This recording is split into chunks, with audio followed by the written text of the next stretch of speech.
again, friends! Today I'm taking a look at something awesome again, only this time it's not just awesome, it's 1990s awesome, which means it's going to be extreme and exaggerated and have lots of pouches and zippers and leather and guns. It's Cable from X-Men!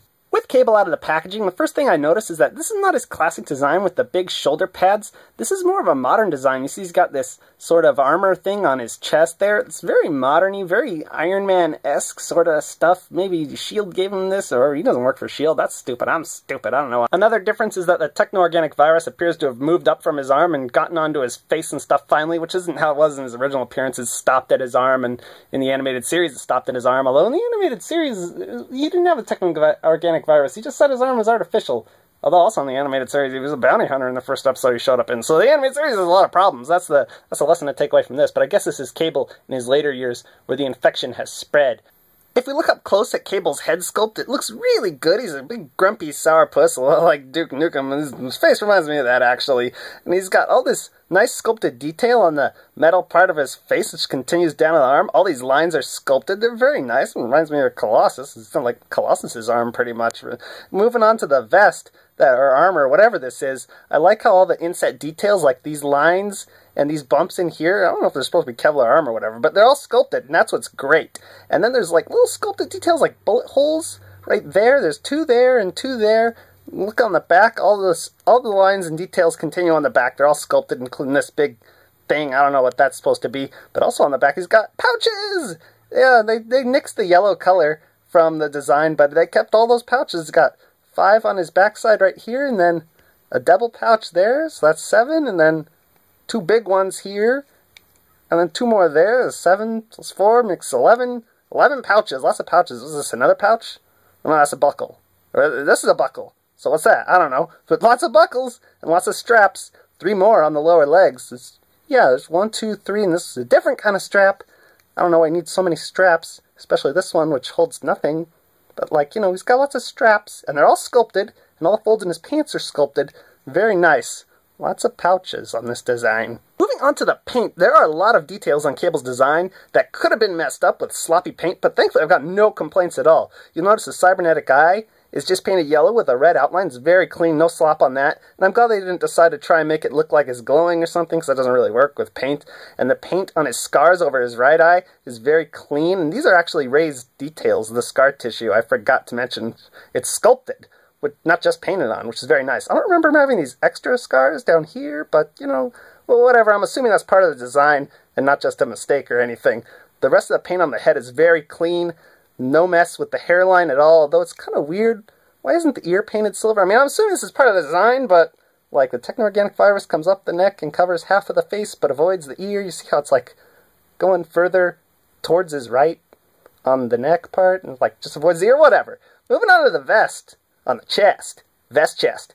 The sculpted details are painted in, like, a two-tone sort of bronzy color on the inside there. It looks very nice. Same thing with these lines here on the chest vest armor thing. I'm just going to call it armor from now on. And on the arm, where there's got the virus, it's a really nice silver. It's got a dark wash to bring out the details in the lines. I really like that. His other arm has a cool tattoo because he's an X-Man, or stands for X-Force. Whatever, it's just X, because the whole comic book is X-Men. It's supposed to be cool. There's a little smudge mark right there, scuff mark, whatever that is. I don't like that, but the tattoo is nice. Unfortunately, all the straps and the leather and stuff, it's just kind of a flat brown, but it looks good. And these shin armor pieces are the only things I don't really like, because they're just kind of plain. I feel like they could have used some more detail, but overall the paint is terrific on this guy. And now it's time to talk about articulation. So Cable's articulation is very good. He has a ball and hinge head, which doesn't get as much range as... Oh, no, it does. Wow, that really looks down far. It's looking down crazy far. He's, like, depressed. He's got pin and socket shoulders, cut biceps, double elbows on both arms, and hinge and swivel wrists. He has a waist cut, but you really don't need to use it because he's got a diaphragm joint that also swivels. Gets very good range, I think. He's got pin and socket hips, cut thighs, double knees, and hinge and pivot ankles that Marvel Legends always does. Awesome articulation. Ooh.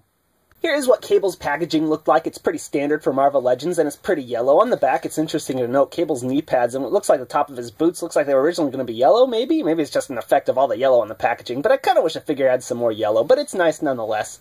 So just cut some tape on the flaps on the back, and then this thing can come out, and you can get the tray out, and the tray is extra nice because there's nothing holding stuff in, which, I mean, sounds like it's bad because things fall out, but it's really good because you don't have to deal with any twist ties or anything to get the figure out, or the accessories. So the first accessory Cable comes with is the crotch, I guess, and the junk in the butt of Juggernaut. And Juggernaut's belt, strangely, is removable. I guess you can assemble him without the belt, and then his pants will be held up by magic, just like how he gets his powers from magic. I have the magic belt! Woo! More belts, more straps, everything 90s! I'm the world champion! Next accessory he comes with is a big ol' honkin' gun, and it comes with an ammo feed too, and you can plug that into the back of the gun right here, and hangs down like that. Pretty nice. Cable's known for his guns. He's gotta have his guns. Hey, get that belt off. That's not for you. Final accessory is a teeny tiny cute little gun. I mean, well, it's not that tiny because it was the 90s and every gun had to be ginormous, but it is smaller than the other one, and there's no paint detail on this gun or the other gun. They're just kinda plain. Of course, you can have Cable wield his guns akimbo style and go all 90s action on people. Vroom, vroom, vroom, vroom. Or I kind of like to tuck one of the guns into his giant belt loop, which has to be good for something, right? Scale time. Cable easily stands at 7 inches tall. I want to say he's maybe even 7 1/8 inches tall, which is pretty tall for a 6-inch scale line. Here he is next to his mom, although I prefer to think of Jean Grey as just being his ancestor, because having him being born in the present and then raised in the future and then sent back to the present is just stupid. Here's Cable next to some of the other figures from the wave. He looks taller than all the other X-Men characters, but he's supposed to. He's a big hulking guy, so it's appropriate. And here he is next to Marvel Legends Pizza Spider-Man and DCUC Gotham City 5-pack Batman. Ultimately, I really like this figure, and I'm surprised because I prefer Cable's classic costume better, but this is a really good Marvel Legend, and he comes with some really cool accessories, and you gotta get him to get Juggernaut, so if you want to build Juggernaut, go out and get him, friends. Until next time, peace out, YouTube.